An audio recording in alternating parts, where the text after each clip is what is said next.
Hi there, in this video I'd like to talk to you about video game piracy because it seems to be more mainstream than ever.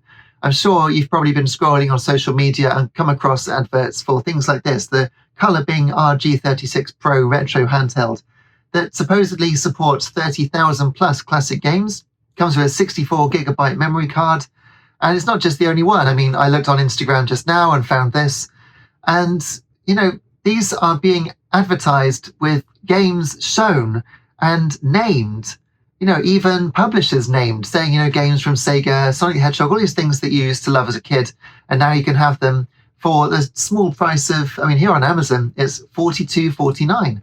Now, that's with Prime, but that's one of the things I want to talk about is the fact that it is fulfilled by Amazon, even though it is sold by Color Bing, it's actually being dispatched from Amazon via Prime. So, I don't know if it's kind of like if you're publishing something defamatory, if someone writes a letter to a newspaper and it gets published and the letter is defamatory, then the newspaper can be sued, the editor who posted it can be sued, and of course the publisher can be sued. The whole company, everyone can be sued separately, but of course people go where the money is. So I'm surprised that people like Sega and Nintendo are not buying one of these units, discovering their games on there and saying, hey, what's going on? Now, obviously, it being a way to buy loads of old retro games is really appealing. For instance, I've got the Analog Pocket, and on here I've only got games that I paid for. And of course, some of those are secondhand, which means that the original license holders and publishers don't see any of the money. And I know that's a problem with the second-hand market because one person could buy the game for £40 back in the day. It could change hands 100 times, and they've never received any more than that one sale. So there is a problem with that model. I'm not saying there isn't. But I like to put my games on using this. So I'm going to knock this snake down. Stay there, snake. Right. This is a Retrode, right? So this allows me to make a single legal backup of my games, and I mean that from the actual cartridges. I've got, well, you've seen on Sega Sundays, I've got all the cartridges for my favorite games in my office here. So you put it in a retro, that's SNES and Mega Drive, Super Nintendo and Mega Drive that is, and Genesis, and you can then transfer the actual code from your actual cartridge to your Analog Pocket, and then it feels like I'm playing my game, and that is a very important thing that I want to talk about in a minute. But my point being, if I were to buy this Color Bing for $42.49, honestly, it doesn't matter that the actual console is probably not that great. It's very low price for a handheld, considering that this is hundreds of pounds. But I could transfer the ROMs. And, I could just go online and download the ROMs anyway, which I get the impression everyone does except me. But I value the games that I buy, and I'm finding increasingly that the more games I have access to, the less I'm playing or the shorter time I'm playing them for. And I know when I was a kid and only having a few games, that was all I could play, so I did. But I do feel that I value games that I've bought more. And obviously, being a games journalist, I get sent games to review, and they're digital codes these days. Back when I was at Games Radar, we'd get physical discs. They don't do that anymore. It's always a digital code these days.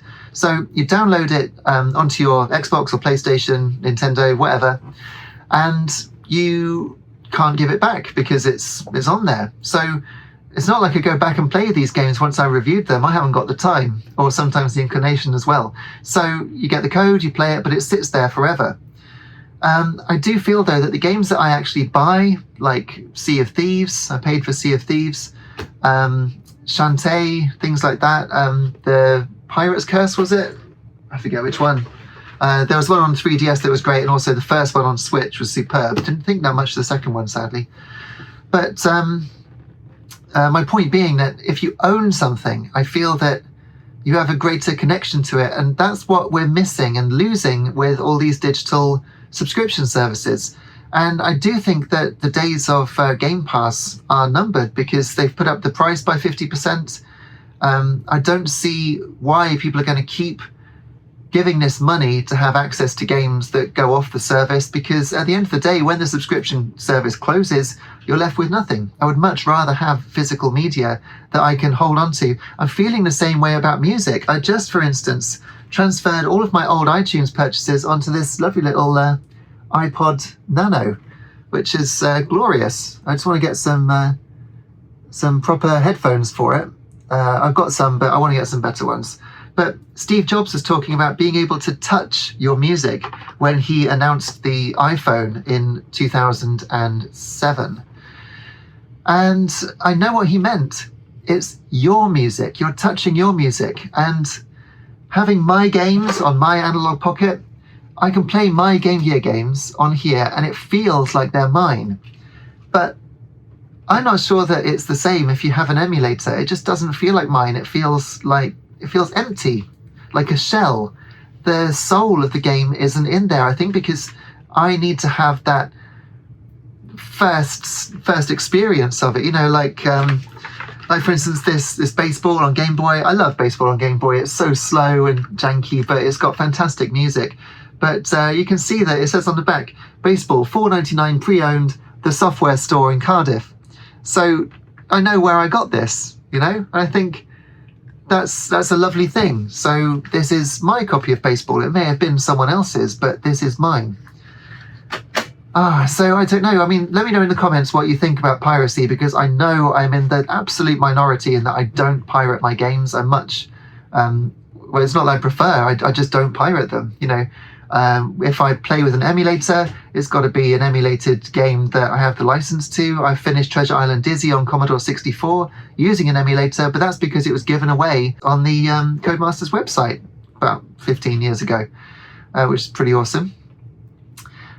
So yeah, emulated games just don't do it for me. I just don't feel there's any spirit to them. So obviously, there are games now that are so expensive. For instance, I used to own the House of the Dead pinball on Game Boy Advance.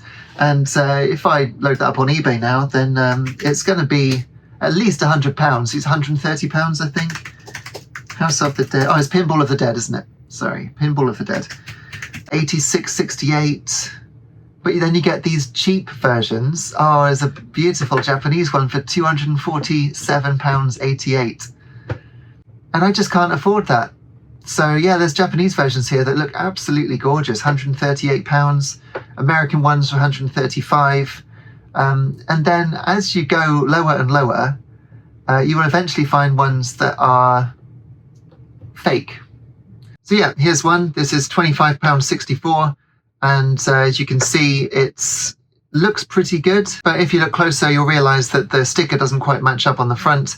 And they've got two available, which is very unlikely for the real thing. So that's probably not real. Usually they say so in the item description, but they haven't in this case. And if pirates are making money off this stuff, and that's the thing, you know, obviously I could just go online and get these things for free. It is illegal. You could argue it's abandonware. It's such a big thing, isn't it? There's no way of buying these games that have fallen out of sale, you know. So how do you get them? And the second-hand market is just getting crazy expensive. But I just feel if I were to pirate them, then I don't think I'd want to play them anymore. I'd much rather have grails, as they call it, where you know what game you want and you look for it. For me, Turbo Outrun on the on the Mega Drive. Turbo Outrun on Mega Drive, I've never played, and I would love to play that. And I've still never played Super Monaco Grand Prix on the arcade, which is amazing for me because it was such a big part of my childhood, playing it on Game Gear and Mega Drive and then Master System. I love Super Monaco Grand Prix, but I've never played the arcade original. But you can play them in browser now. I don't even have to, you know, download them to a file. I can literally just go in browser and play Super Monaco Grand Prix, but I've never played it because it's not mine. Oh dear. I mean, at this stage, it's very unlikely I'll ever play the arcade version of Super Monaco because I'd either need an arcade cab or the PCB, and I haven't got the finances to do that. So it's very, very difficult. So a Retrode is great, but of course you've got to buy the cartridges to do it with.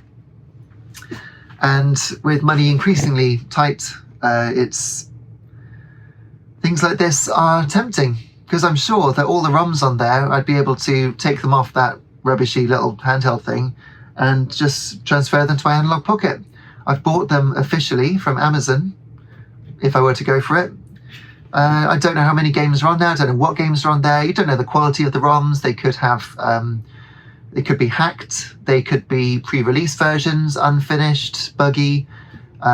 They might have copy protection stuff on it. So, you get so far and then the developers realize you've pirated it and there's a roadblock there, something like that. There's so many things that can go wrong with this stuff.